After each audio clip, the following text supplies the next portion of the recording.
it is a question that so many Kenyans are asking. And of course, it has raised a lot of debate. And that is particularly on Raila Odinga's health. I think Baba is playing tricks on Kenyan people. Look at the timing of his news about his health. We are just about to have ODM at 20 celebrations. Baba's health is bad. Okay. Baba's health might be even critical than most of us might imagine it. But you know, one key feature of a cult leader is that this person must always appear as someone who's indestructible. Yes. Someone who can never be taken down, not even by illness, not even by God himself. But I think communism is deals more with, brings us a lot of dictatorship, because you cannot, everything entirely belongs to the people. You know that is the idea that the West has sold you about communism. Most people have not even read about communism. The devolution also had people who were supposed to protect it, and that is the senators. Are the senators doing their work? No, look at the Senate of Bungoma. What relationship does he have with Kenneth Lusaka? If you elect a senator who is a friend to the governor, what do you expect? A senator who has a problem even speaking in the Senate. Yes. A governor gets to steal much more money than the president was able during the Kibaki time or even the Moi time. If a governor finishes 10 years, that person has a net worth of $100 million.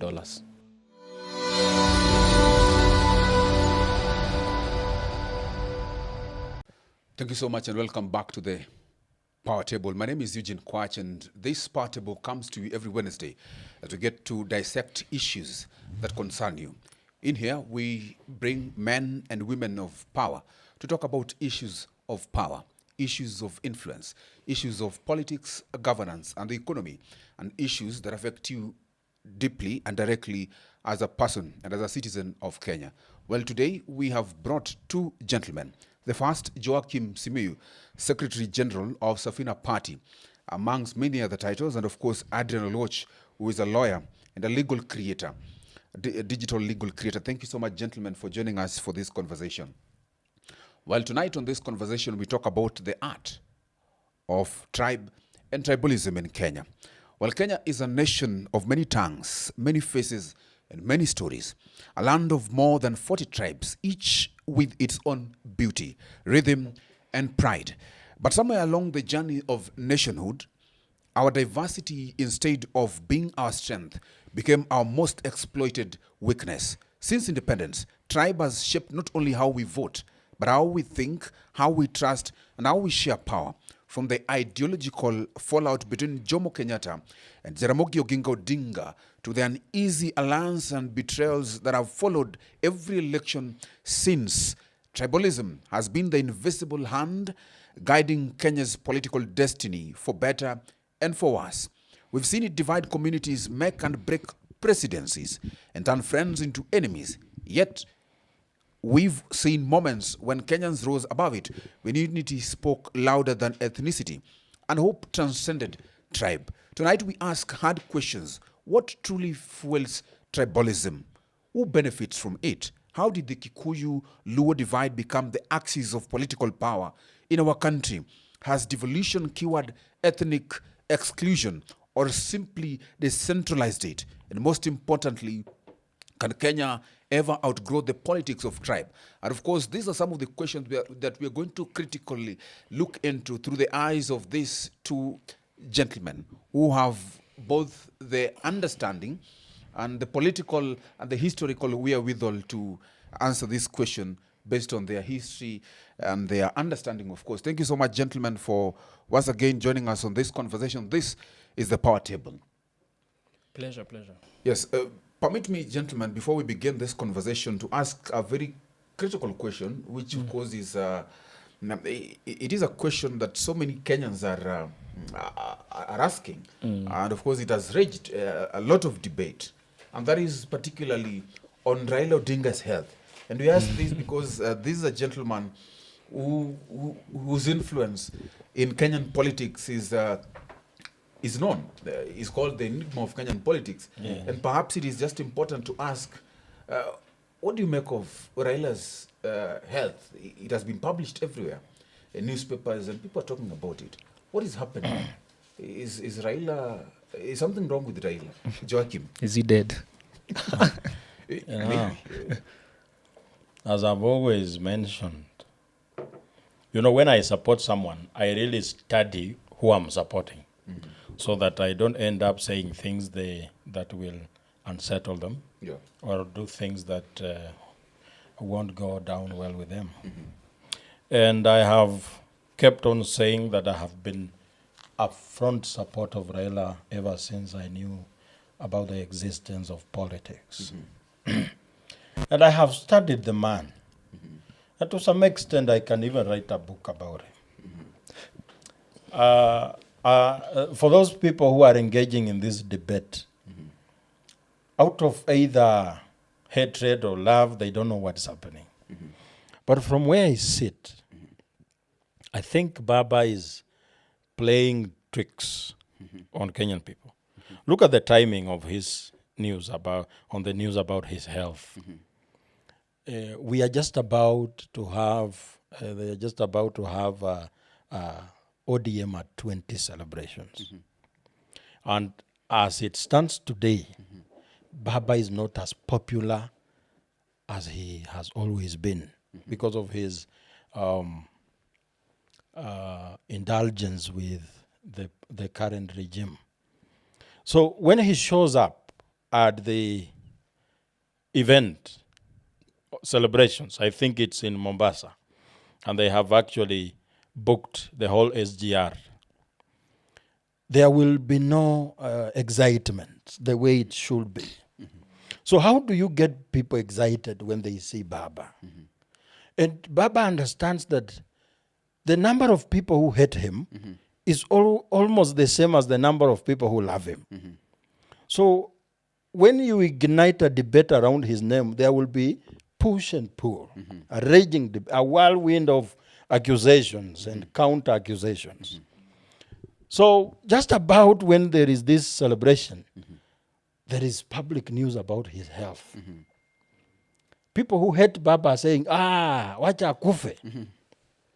Let him die, he has condas. Those who love him are saying, no, Baba is an enigma. He cannot be sick. That's exactly what Baba wants. So as we debate, some are even saying he's at the Lee funeral home, he will show up at the event in very good health. And so he's a man who knows how to insert his name in the conversations of the people. So Baba is not sick. According to me, he's not. He's just somewhere going through social media, seeing what's happening, reading newspapers.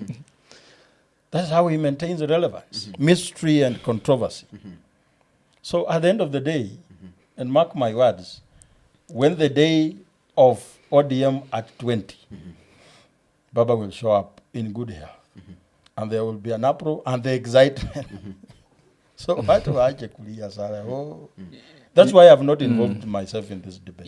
Let me take a different route. Yes. Baba's health is bad. Okay. Baba's health might be even critical than most of us might imagine it.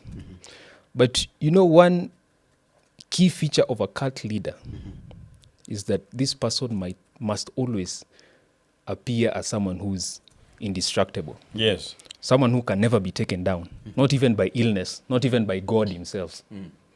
So ODM has always been deliberate over so many years. Yes. This is not the first time that you're hearing Baba is sick somewhere abroad or is being taken for maybe even surgery or anything. And ODM has always been deliberate to deny such kind of claims. So right now, when it's happening and Baba is looking very fragile, according to the videos and the clips that we have seen before, Baba does not look the same as he was even 5 years ago. So it is very easy for people to just proclaim that he's not okay.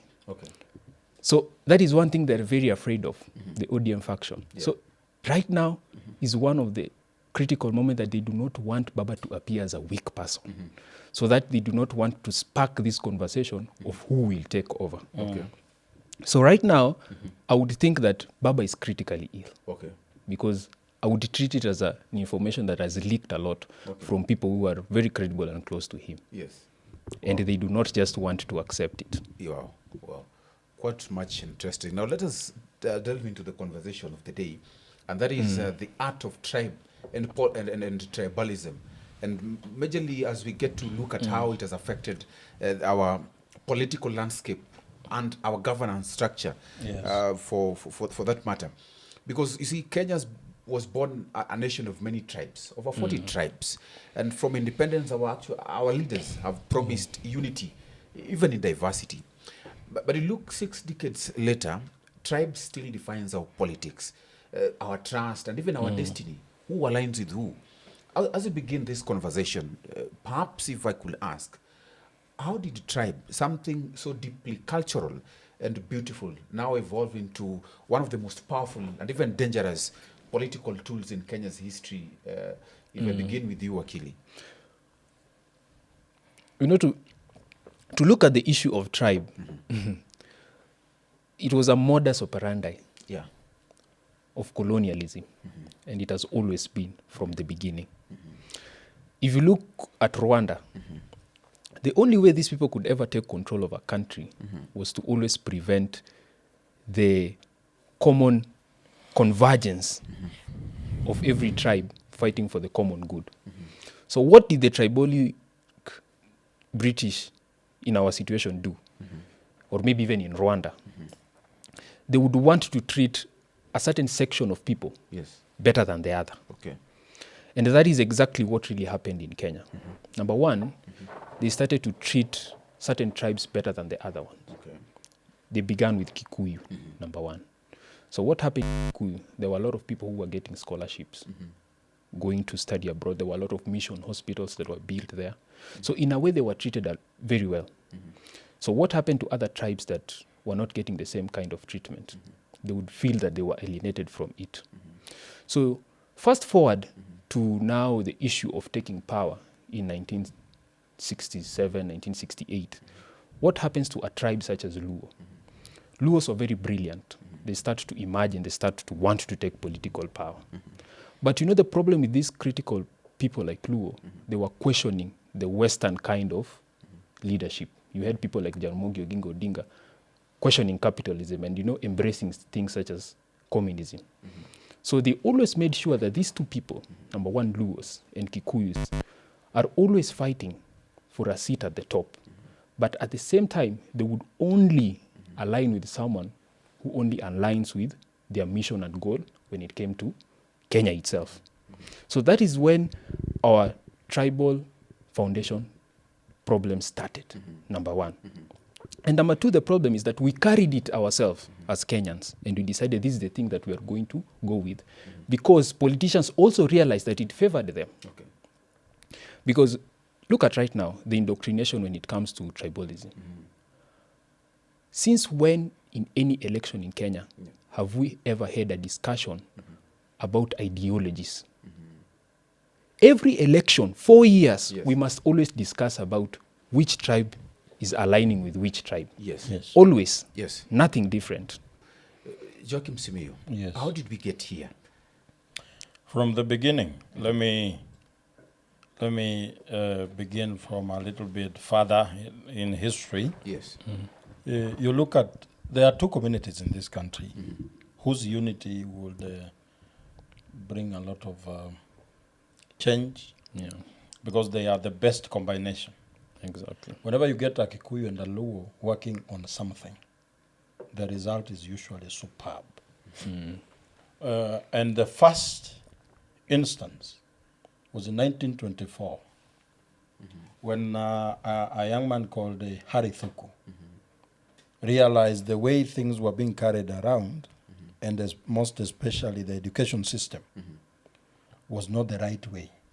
Remember, that was just 4 years after the school had been built in this country in 1920, and Africans had started being enrolling in schools. it only took 4 years for Harry Thuku to realize something is amiss. Yeah. That the kind of education we are being given is not the right education. We are being prepared to be slaves and service providers. So, and he realizes that even the political formation of the time was meant to alienate the African person. So he forms Kikuyu People's Association. He teams up with a Luo priest called Ezekiel Lapindi. That was now in 1930. And you can see the combination of this Luo guy who is Ezekiel Lapindi and a Kikuyu who is Harry Thuku. It gave the colonial powers a run for their money. So how do you get less opposition? You make sure that the two people do not read from the same script. You make, and they had mapped the communities of this country. They know the difference in culture and everything. So you pit them against each other. And that's what has been happening over the years. That the way and the ideology a Luo has is always different from what a Kikuyu wants. And once you drive a wedge between these two communities, the rest of the country will align. Some tribes will align with a Kikuyu, the other ones with a Luo. There is a divide. You see, you now forget that you have a common problem that's affecting you as a whole. There is colonialism here to fight, an education system. You now deviate from those issues. You start fighting each other. That who should be where. And this issue gains climax in 1963. Was it 66? Like 3 years after independence, where Kenyatta and Jaramogi are differing. One is saying, we fought the Muzungu so that we can take back our land. So that our people whose land was grabbed by a Mzungu can take back their land. But Kenyatta is saying, no, we should sell this land to them. A willing buyer, willing seller. These are people who have just come from concentration camps, especially the Mount Kenya people. Like nearly all the men in Mount Kenya had been put in a camp where they lived on a Mzungu's camp, on a Mzungu's, the land that used to be theirs. They are still tilling it, but not for their benefit. So they do not even have the capital, the power to bargain that land back. Then there is a suggestion that we should go take some money elsewhere, divide it among the people so that they can get a chance to buy the land. No, it's ideological difference. Jaramogi is like, no. This land belongs to them before the Mzungu came. The famous story where Jaramogi was told to see some land. There's a story. I read it even in the newspaper. That Kenyatta drove Jaramogi to some land in Naivasha. And he said, my brother, we have toiled. Look at all this land. For all this. Let me take this side. Wewe ndugu yangu, chukua pande hii. In that story I read, and there was a silence for for a second. Kenyatta was Jaramogi was flabbergasted. What are you saying? Okay. What difference do we have? What difference does it make? How are we different from a Mzungu? If we do this. Yes. Why did we even fight them? And I feel like that thing was that thing drive back to Nairobi. and you know that thing had to be very greedy at that point. Do you know, okay, right now land is very priceful. Very worth. But at that point in 1963. We have a generation of 8 million people. A population of 8 million people. But at that point you really want that much. Yes. And I heard is something that flabbergasted Yes. Jaramogi Odinga. Like, Yes. how much land do you really want Okay. at that day? So at that point, do you think the rift was capitalism versus because it was capitalism versus socialism? Yes. One believed in socialism, which actually thrived Is it in communism Tanzania. or socialism? I think- Socialism. Yes. You know, at that height of 1963, Yes. the world was heavily divided on those two. It's either you are looking at the capitalist West or the the communist socialist East. East. Those two things. And the reason why Jaramogi Odinga did not really succeed in politics, most people think that it is because of Kenyatta, but it is actually because of the British colonialism. They noticed a certain sense of support whereby Oginga Odinga was talking so much about communism. And you could see that at that time, so including socialism itself, because socialism and communism are always an enemy of capitalism, especially the West. And at that time, it was the heavy period whereby other leaders are also embracing communism. If you go to Congo, we had Patrice Lumumba, who was overthrown by the CIA. So I remember I was reading a certain CIA book whereby Jaramogi Odinga was mentioned as a supporter of socialism and communism. So they always strove so hard that this person must never come close to power. But I think communism is deals more with brings as a lot of dictatorship, because you cannot, everything entirely belongs to the people. You know But that socialism- is the idea that the West has sold you about communism. Most people have not even read about communism. Because if you talk about What is the dictatorship, difference? Or that part, what is the difference between socialism and communism? okay, socialism, first of all, communism, they always believe that they would want a certain, first of all, the ideology is that most of the wealth belongs to the people.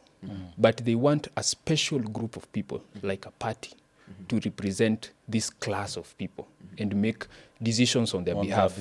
But those decisions that they make, they would always make sure that the people always come first. That is why the Chinese Communist Party would always make sure to make decisions that put forward the Chinese people at first. But now when it comes to socialism itself, they've always believed that everything belongs to the people and everything should be shared equally to the people. Like even a communist party or a head party should not be owning certain corporations. Like if you go to China, the Communist Party owns so many corporations, like even the biggest social media in the world. They own it. I used to think it was the other way now. That socialism was the one that actually allowed even private ownership of No. private ownership as well as communal ownership. But communism was more of Socialism was now the ujamaa that really happened even in Tanzania itself. Like that aspect of people Yes. communally owning things Yes. as a community itself. Yes. So how did then this conversation turn from ideological difference then To a tribe. to To tribal? tribe. Yes. No, it wasn't supposed to go that way. Exactly, But yeah. now, there is a comment Kenyatta made. Now, after they had come from Naivasha, they were having an argument at State House. And Kenyatta called Jaramogi Kehe. You know, Kehe means this one who is not circumcised. Yeah. And in that room, we had other Kikuyus. Biuko Inange and somebody, Kariuki. So they capitalized on that insult. The next campaigns against Jaramogi, now it was not just Jaramogi. When they used the word Kehe, Yes. they blanketly condemned the whole community. Yes. And you know how Luos, I think the word Luo means following. They follow one person. So when you insult that person, it's like you've insulted all of them. Now that insult did not carry a lot of weight. And now that's the beginning of the rot that we are still having today. This is 1966. Yeah. There is this divide. Jaramogi Oginga Odinga, he's not a favorite in government. He's been called Kehe. They are decampaigning him using that that word. You know, Luos are now feeling like, no, We've done so much, but now this is now being serious. And you need to remember the contribution of Luos in the acquisition of independence. We have this young man called Michael Clement Arquings Kothek, who had been taken abroad to go and study being a teacher on the Tom Mboya airlift. But on getting abroad, he realizes he doesn't want to be a teacher. He develops interest in law. So he decides to study law. But because the colonialists knew that if he studies law and they knew he was a brilliant person, he will bring problems. They cancelled his scholarship. So he goes back to Gemu. And his father was a paramount chief at the time. So he ordered a whole village to sell cows to raise money to take Michael Clement Kothek back to school. So after he graduates, he gets a very good job abroad. But he said, no, let me go back home. This is 1957. The Mau Maus had been arrested a lot. They didn't even have a legal representation. So Michael Clement comes back and starts representing Mau Mau lawyers, Mau Mau detainees for free, up to a point where he was called a Mau Mau lawyer. So this is a Luo who is putting his life on the line for the well-being of Kikuyus. There is no tribalism at this time. It's Kenyans. And these ones have been arrested. We need to do something. But now this is 1966. There is not that unity. We, very petty issues. This one is circumcised. This one is not. But now the rift deepens in 1969 when Tom Mboya is shot in town by a Kikuyu gunman. Now that is the problem. We've never recovered. And I don't know who advised Kenyatta to go and open Russia Hospital in Kisumu just 3 months after the death of Tom Mboya. It was a very bad timing. And one of the things that I've said about that massacre that happened, Jomo Kenyatta actually killed a lot of people during that rally that he went to Kisumu. Yes. You know, if you read the history books, they will tell you it was about 10, 20 people being shot. Yeah. But there were people over close to even 500 people. Because he killed people back Died. at home. Exactly. People were being shot. It was not just a one instance where somebody stops and there's a little bit of revolt. There was a certain history book that I read. As they were going, leaving Kisumu, they used to just shoot anyone who was on the way. Any little revolt or any little gathering, they would shoot that person. And you can imagine how ruthless at that time Jomo Kenyatta could have been, because there was not that system of checking the president. So that... But was it also for the president's survival? Because also it could be that Luos were paying for his blood. No.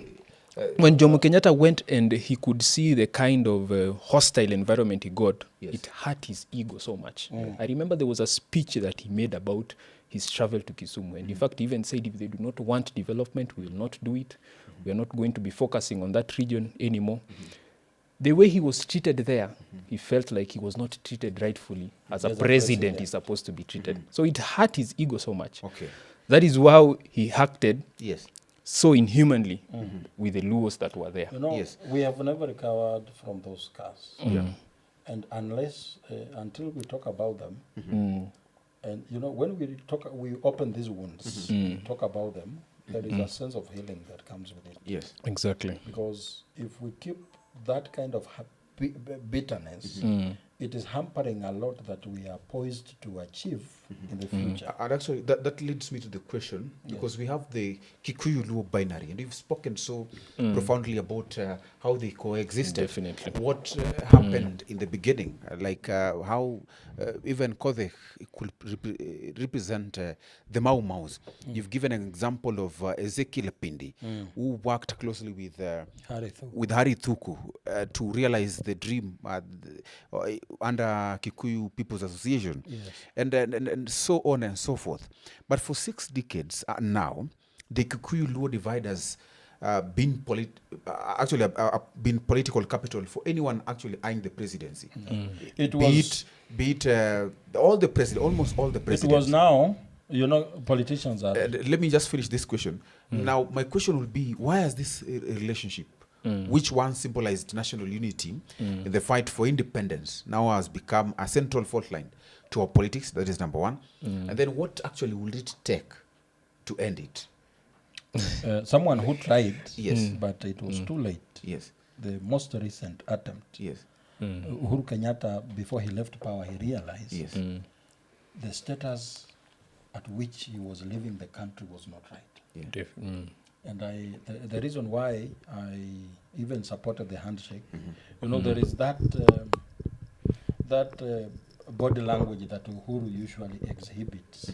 I don't know if it's usually real or fake, but at some point I think Uhuru realized he had led the country not the right way. Yeah. And the issue of tribalism and all that was so bad that he tried. He tried. But the negativity was so much at the time. I could hear him speak in Kikuyu. Even when he spoke in the funeral of Musalia Mudavadi's mother, he said, now it is time we even try another tribe. Hii maneno ya Mukale na Kikuyu, it is hurting the country. But now, once that dynamic of separation from the two tribes, now the hardline stance from the two tribes has perpetuated the kind of tribalism that we have today. That the bitterness with the politicians in Luo land and the entitlement with the politicians in Kikuyu land, has been now the what? The bloodline through which we organize our politics. The starting point of now political tribal division. Let me ask you this, because under that, there is also the myth of our turn to eat. So let me ask you, because the phrase "it is our turn to eat" has actually captured how communities celebrate power communally. When they get power, it is like it is a collective reward. It is now our turn to eat the Kalenjins. It is our turn to eat the Kikuyus, or it is now our turn to eat the Luos, or who. We have never had a turn to eat. Wow. So actually, my question then will be: do ordinary Kenyans actually benefit from their man being in the office, or do you think this is just a psychological comfort that protects maybe a certain elite, probably, and most probably even the corrupt elites? I think that was now the tragedy with the tribal division. It now indoctrinated every citizen in this country. That is the tragedy now when it comes to. It was a tool of dividing people who were the top, Jaramogi, Kenyatta. But the moment it dripped down into the mind of the normal Kenyan citizen, that if a Kalenjin is not a president, or we do not have people at high office, we will never be getting development. That is where now the tragedy comes. Because that is where also politicians realized that this political division is also working in our favor. So let's keep it going. That is how Raila survived. That is how Uhuru or the Kikuyu divide have also survived. Because if you look at talk of Raila, Raila has always sold the message that we need someone to represent us there. I am the one who will save you, Luos. If from our community to represent you there, you guys will never be getting any development from this region. And he has also stated that the reason why people are suffering is because I am not in politics. So he has sold that hope for people for over 15 years in that region. And if you look at the Kikuyu side, they've also sold the same narrative when they go to Kiambu. They've told people that we still need to hold on to this power position. If another person gets it, these roads that you guys are enjoying right now, the Mai Mahiu road, will go to Kisumu and it will not be here What again. does it do? What does it do? So that indoctrination has been perpetuated by these politicians in every rally. Look at John Mbadi right now, what he's talking. John Mbadi is telling Luos that this Homa Bay, the amphitheater that has been brought about, it's because we have aligned with the government. And as I am calling it a tragedy, people have believed it so much, even Luos. But And now you talk about it like isn't it the reality of things? And it our should politics? not be the reality But because isn't it the reality? let me Because- tell you one as I am stating. Because by aligning, indeed they have seen the amphitheater, they have seen the roads, You know, and they are seeing. that's exactly what they want you Yeah. to think. You know, the way you are thinking is exactly, you are exactly where they want you. No, I'm The asking, moment look, the moment I'm they trying to- align, I'm trying to now that raise is when you Look at- see look at the amphitheater in Homa Bay. Look at how you really benefit from it. What is the benefit of an amphitheater? sitting Compared- next to a lake. Isn't it Yes. the reality? Let me just ask just you. get me, sir. Isn't it the reality that those who have been in power, those who have, just get me, isn't it the reality that those who have been in power have enjoyed more? And actually, if you look at how our politics has been, look at the President Moi's home. Even when there were no vehicles, you will be told that there are roads actually that are unused, but people use to, farmers use actually to put their crops and maybe just for sun heating and so on. That is what, Okwach. that is the reality of things. I'm just Coach, asking. let me ask you, what was the most fundamental or the focal point of the 2010 new constitution? As I have stated so many times in this show, two things. Bill of Rights, devolution. Those are the two most focal points that has changed the landscape of politics and governance in Kenya. No. So, If you leave governance, Yes. why did we introduce that devolution? well, let's come to devolution. Because, before you go there, yes, to devolution. yes. This issue of saying if we are not in government, there are things we are not going to get. Yes. The first question is that the way things are supposed to be done? No. But why is it being done like that? So that we all benefit. And when you look at the people who are saying our community is suffering because we are not in government. Look at them individually. Are they suffering? No. How comes the segregation is not affecting them? That Raila Odinga does not fail. Hawezi kuja akasema sina fare leo ya kwenda Nairobi, tumeteseka sana, give me some money. No. Despite the fact that he's not in government and his people are hated, somehow he maintains and he gets wealth over time. Now, if this segregation is real, why is he not being affected? And they say that the lack of development from where you come from is barely because our people are not in government. And the other side is because the people are in government. Now, let's look, for example, these two regions, Nyanza Western and Central Kenya. And we try to look at why is it that the development grid is different? How is their leadership organized? For example, the leadership from Western Kenya knew the importance of the sugar belt. They knew. But it crumbled on their watch. The difference is this. When you touch a livelihood system of the people living in Nyanza and Western Kenya, their political class is not there to defend them. All they say, these things have happened because someone from some tribe elsewhere is the one responsible.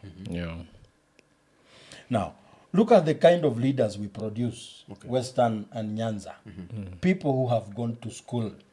When you look at a county like Kisumu, the governor, he's a multi-professor. I call him a multi-professor because he has a lot of degrees. He's gone to school. Masters and doctorates. Yes. Look at the deputy. He's a doctor, Owili. And when you look at even the senator, Professor Tomo Ogienda, we produce academic giants. The question is, why don't we harness that kind of intellect and expertise to actually develop our people? Yeah. When the sugar belt was failing, Musalia Mudavadi was in government. Wetangula was a senator. We had members of parliament from Western Kenya in parliament. They want to tell us that the sugar belt failed because Kikuyus interfered with it. And you know the problem with that indoctrination Yes. is that people fight the national government, blaming them for underdevelopment, more than they're supposed to be fighting their own governors, Yes. their own senators, and even their own MPs. Wakili, on that note, let me just ask this question, because you've mentioned profoundly that one of the things that the 2010 Constitution brought was the devolution. You've talked about it, and you've also talked about the Bill of Rights. But let us talk about devolution. Devolution, the 2010 Constitution, actually, when it brought devolution, I think one of the issues that it was to cure was ethnicity. Because then you will not The say- marginalization. Yes, Yeah. the marginalization. Yeah. That the Turkana people will obviously get what they ought to get. Likewise, the Kisumu people will get, and even the Kiambu people will get. And then there have been conversations around it: 1 shilling, one vote, one people. But there is another conversation. Let us talk about the concept of devolution brought by the 2010 Constitution. Has it actually achieved what the framers of the Constitution wanted? Or has it even multiplied ethnicity across 47 mini centers now to of ethnic competitions and even clanism? And has it then brought new issues? Let me give Wakili a chance. Clip, just before you come in. Yes. A lady from Kisii complaining. She went to an interview in Eldoret. Yes. So she gets into an interview room. There are 6 men, the panel of 6 men. And the first thing they do is to read her name out loud. Evelyn Ombaso Moruri. Then they ask her, you come from Kisii? So you have the people where Matiang'i comes from. Nyinyi ndo mnataka kutunyang'anya serikali. You know, this is an interview. Yeah. And according to her, the questions that emanated from that thing were nowhere related to her academic credentials and how she's coming to perform in her job. It was about, where are you really coming from? And all that. And they told her, hey, come on, atoka Kisii. Weenda tu tutakupigia. That is devolution. You can take it away from it. And just like Kwach, Yes. devolution was supposed to function like a separate government from the national government. That is how devolved power works. That if we are supposed to be having a government, the Siaya County government, it's supposed to be operating like a government on its own. But now I've always felt like there is a disconnect When you between say a government of its own, what do you mean? a government on its own, in the sense of what we are supposed to be having as a national government. It should be separated from the national government such that it can raise its own taxes. It can come up with new ways in which it can bring up revenue that can even surpass the amount of money that the national government is allocating to these counties. That was the idea of having these counties. But now the problem with these counties, the politicization started now. Instead of people focusing on these county governments that we are having. Yes. If you look at Luo Nyanza, nobody is focusing on trying to hold Orengo accountable. Right now, everybody is focused on what Raila is doing on top. While you literally have a government at your doorstep, they even have a palace for that governor, where you're supposed to be questioning him on what is going inside your own county. And if you look at the amount of money that counties are allocated, those money can change the livelihoods of a lot of people. Yes. Over 20 billion, others raising over 40 billion. Do you know what that money can do for a county like Siaya? But that money... You should see a lot of effect. A lot of effect. And that is why I say, a governor gets to steal much more money than the president was able during the Kibaki time or even the Moi time. If a governor finishes 10 years, that person has a net worth of $100 million. Okay. Wow. Let's Interesting. look, for example, the counties in northeastern. Yes. Marsabit. In terms of devolution, we allocate a lot of money. Yes.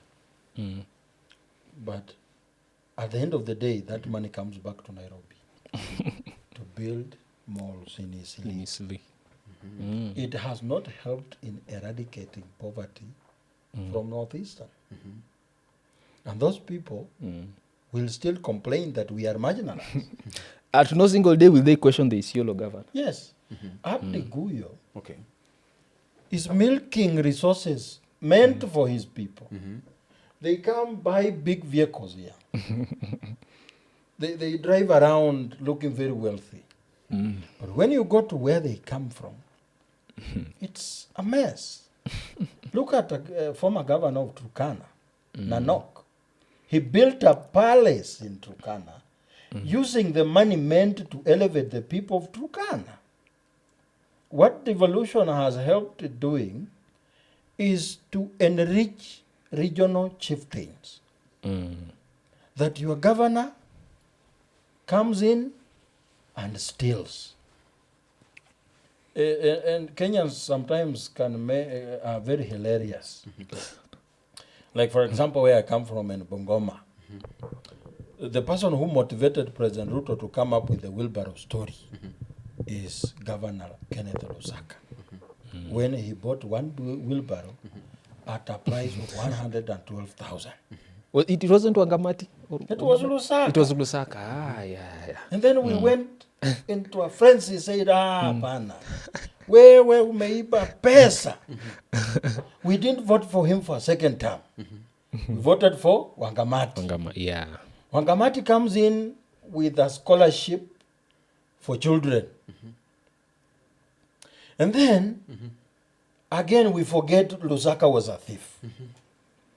We re-elect him after Lusaka giving him one term. We now go back, look for that thief who stole money for wheelbarrows and give him the governor for the second term. What he has come to do is to finish what he started. The land meant for... But let me ask you, sir, because we also have people who are supposed to protect these institutions. Because I understand the devolution also had people who are supposed to protect it, and that is the senators. Are the senators doing their work? No, look at the Senate of Bungoma. What relationship does he have with Kenneth Lusaka? If you elect a senator who is a friend to the governor, what do you expect? A senator who has a problem even speaking in the Senate. Yes. When we gave him a chance to even speak for a minute, grilling Governor Natembeya, you could see the caliber of a senator Bungoma has. What kind of oversight do you expect from such a person? I was mentioning the land that was meant to be a place where the industrial park was to be built, 4 acres. It was hived off from the land that was meant that was for Sangalo Institute. The industrial park is not built. The land no longer belongs to the Sangalo Institute. Someone has the land.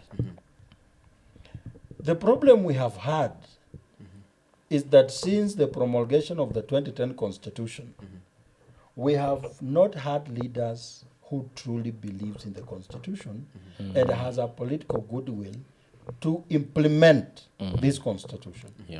They have always taken advantage of our ignorance as the people on the provisions of the Constitution to extract resources.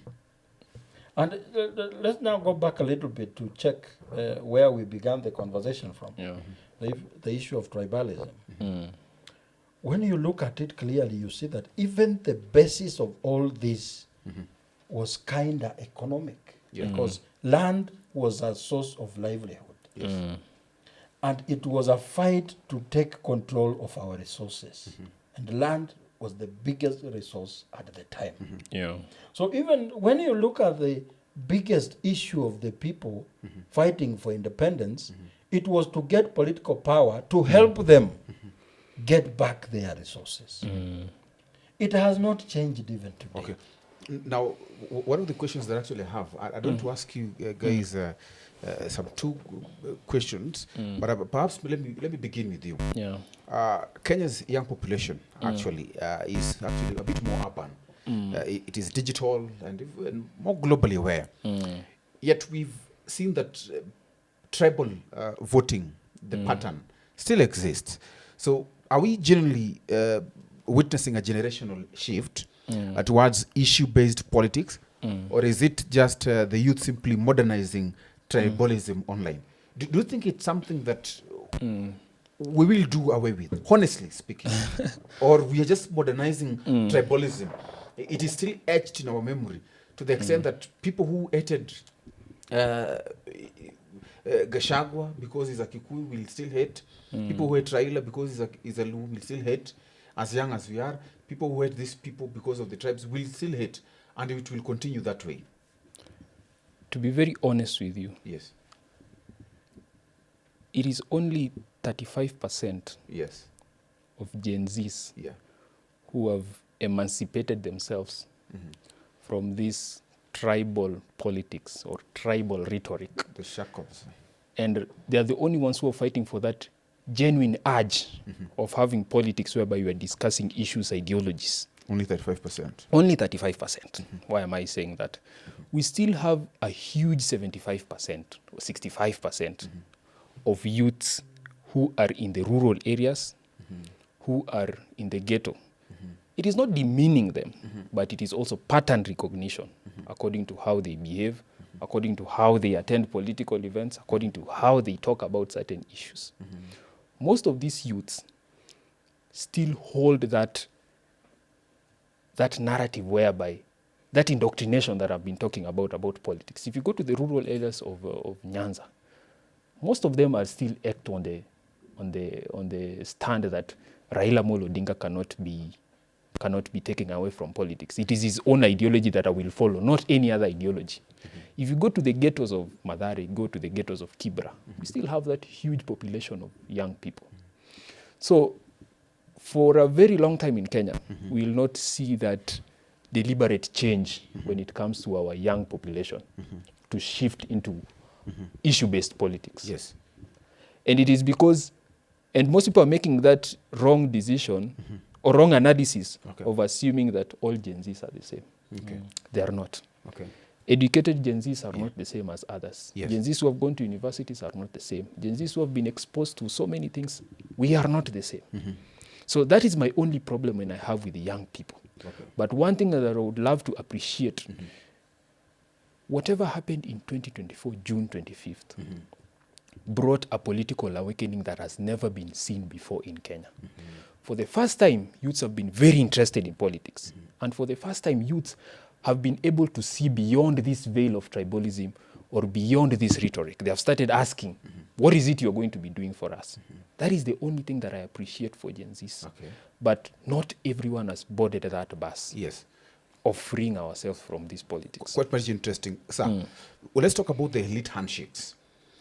And when we talk about the elite handshakes, we talk about the handshake between the opposition and the government. And when I mean this, there's someone who has been at the center of these handshakes, and that is Raila Odinga, because for the longest time, he's been contesting against the government.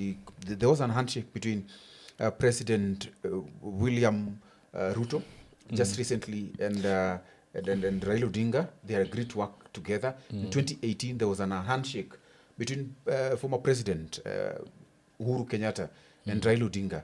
We've had such in 2008, in 2000 is it 2000 2007, 2008, 2007. between Raila and Kibaki, and we've had a working agreement between Raila and Moi back then.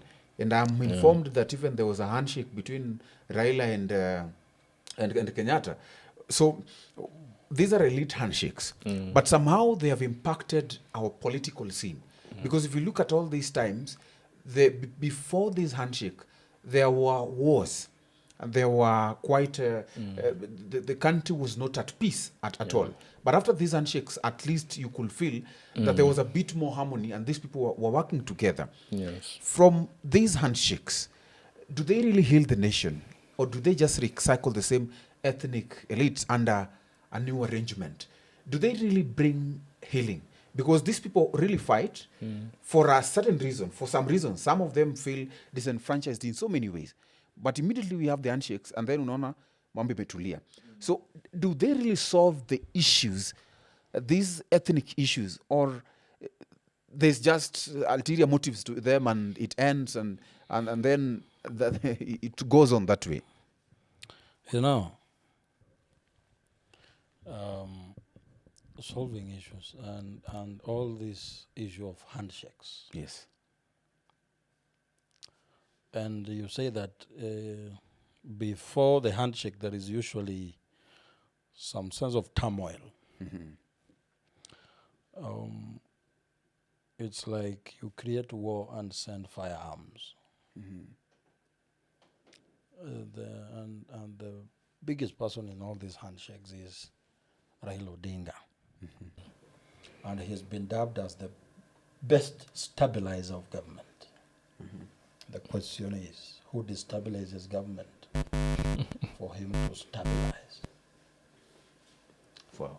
Like, you are the best person to, you provide medicine for this particular kind of disease. And every time there is an outbreak of that disease, you are always ready with an antidote. How do you envision this kind of breakout, outbreak? Okay. The only handshake I'm going to forgive Raila for was a handshake in 2007. I will forgive him for that. I am sure he did it for the best interest of the country. But these other two, I kind of forgave him, the one with Uhuru. But this one, I can't. Because what does it do? When we had a handshake in 2007, there were deliberate intentions of trying to deal with the issues. And stop the murder, the mass Yes. murder, the violence. So we looked at the problem as why have we had a post-election violence? It's because of a rigged election. But because these two leaders, despite the fact that you rigged the election and this one was rigged, they both have a very big following. Can we get an arrangement where you can all be in government? Then we sent experts to go and do a research on what were the real issues. We end up with the Johan Kriegler report. And Johan Kriegler, the day he was publishing this report, he said that if we are not going to deal with the issues in this report, one day 2007 will be just like a Christmas party compared to what will be happening in the future. Because these handshakes have only played one role. They cool the temperatures down. We forget about the issues. We think that the issue was lack of peace. We move on. After some time, it recurs again. There is another handshake. We say the problem was the absence of peace. We have been sweeping some issues under the carpet. And I have said this time without number. I think the time we will deal with these issues, there will be no handshake and there will be no time for dialogue.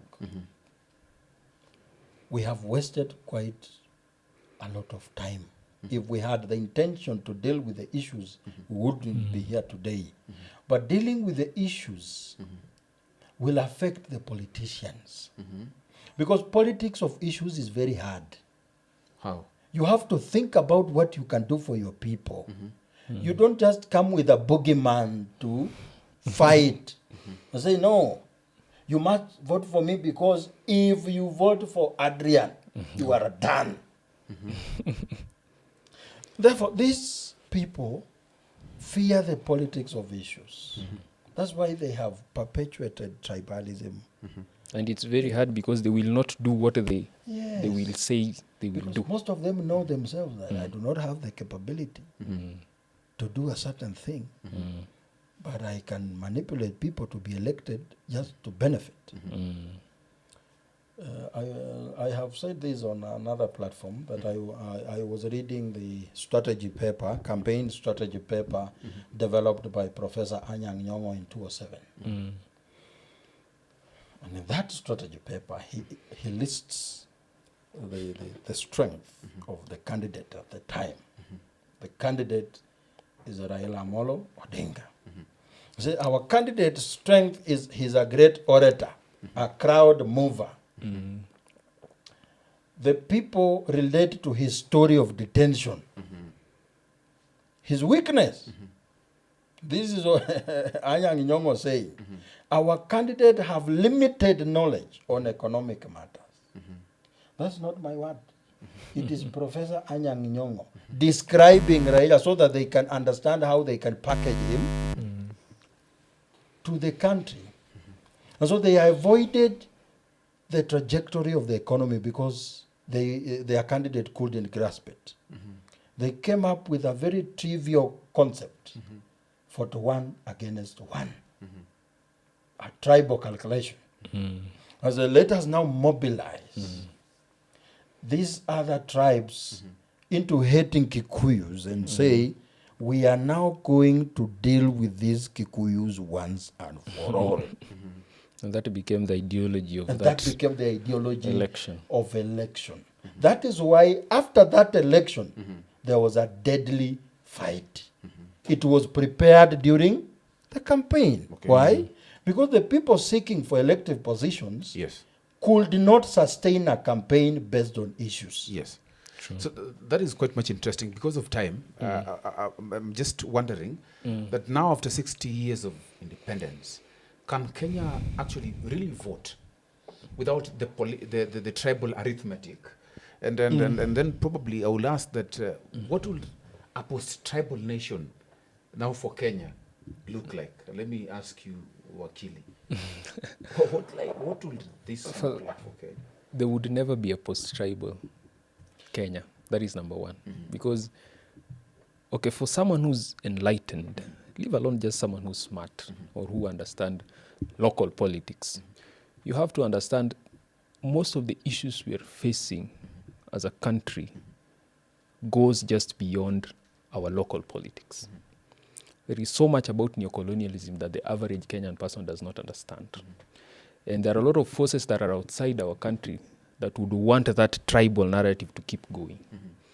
And the fact that we are not able and we do not even have that capacity as a country to fight these people, it is never going away. So to imagine even a post-non-tribal Kenya, it would not happen unless these people devise a new way to now separate us. If maybe in 10 years, 20 years, they see that, okay, Gen Zs do not want anything to do with tribal, okay, let us divide them based on liberal issues or liberal and Democrats issues like we have done in America, so that we have Gen Zs who are very conservative and Gen Zs who are very liberal. Then Pro-choice and pro-choice, pro-life. You're hearing about young people right now talking, I'm pro-choice, I'm pro-life. I'm woke and I'm unwoke. I'm woke and I'm unwoke. So they have to just devise a new sense of devising people.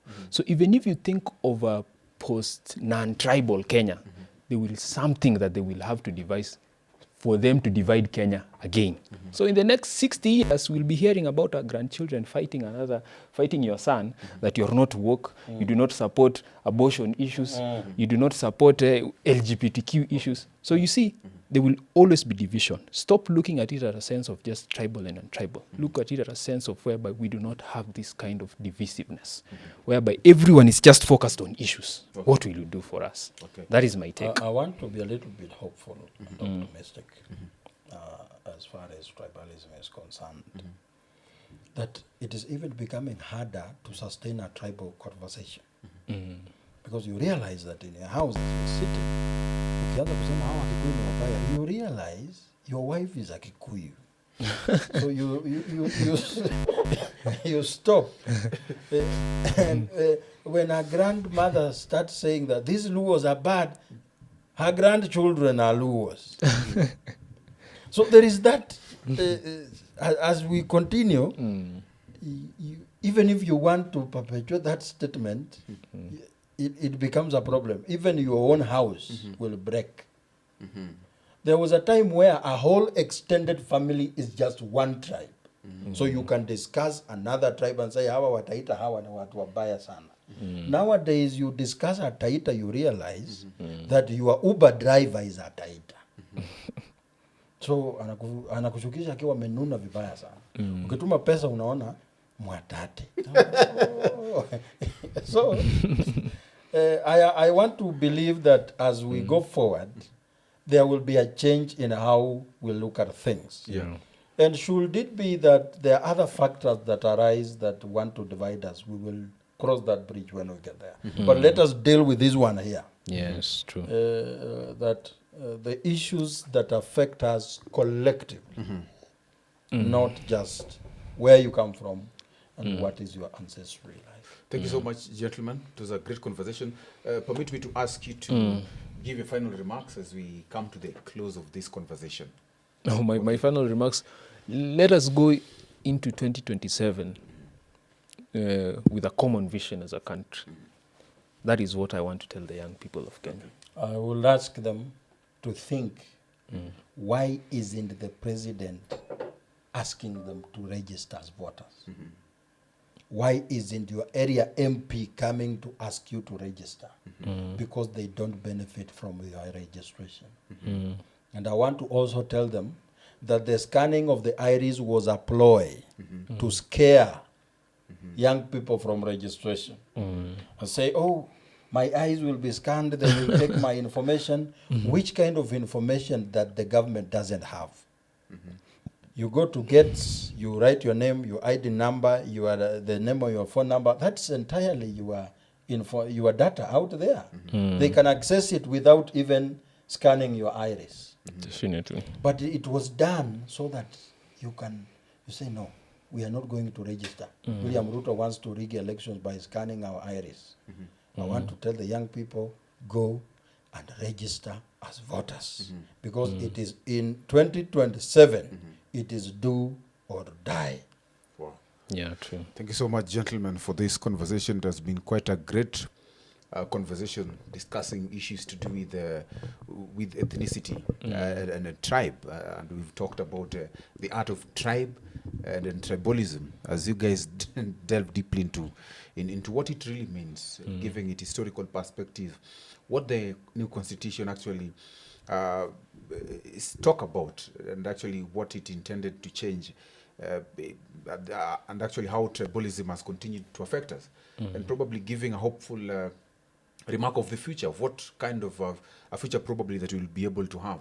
And in the words of Adrian, that perhaps if we just look at it at tribalism, then more probably in the future we'll be talking about other issues that divide us.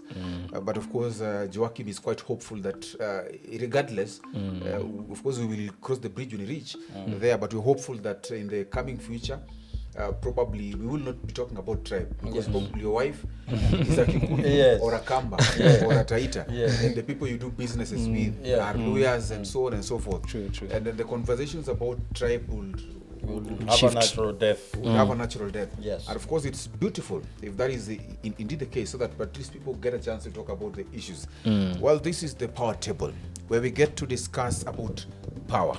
We bring here men and women of power, influence, to talk about other issues, and of course among them governance, politics, economy, and so on and so forth. And tonight we were blessed to have two gentlemen, that is Joakim Simiyu, the Secretary General of Safina Party, and of course Adrian Oluoch is our Wakili. Yes. Wakili, thank you so much. My name is Eugyne and this is the Power Table, and this is the Power Man. Thank you so much. Good night.